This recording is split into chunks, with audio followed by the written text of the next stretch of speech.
This is Jane. She works at a museum in botanical gardens. She designs programs to attract children and their families to visit the museum and learn from the collections using project-based activities.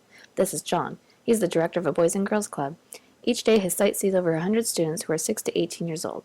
Some of his students have visited a museum on a field trip, but many of them have never visited a museum at all. Jane asked John, "Do you think we could bring your teens to the museum and we could teach them how to look at art?" John said, "I would love for them to learn about art. They're certainly not getting much exposure in high school, but they don't really talk about art too much." Jane said, "Maybe that's because they don't know how to enjoy it. Let's do this. You bring your teens to the museum for a week. Our school field trips are only 90 minutes. Imagine what we can do in a week." So they shook hands on it. John brought 10 students ages 14 to 18 to the museum. Jane trained a facilitator who demonstrated how she looks at a painting and taught them the questions to ask. What do you see? What do you think? What do you think the artist wants you to know? The students practiced with their peers. Then they had to choose a painting that they like to present it to the group. But instead of reciting information and facts, the students had to invite their peers in an engaging conversation.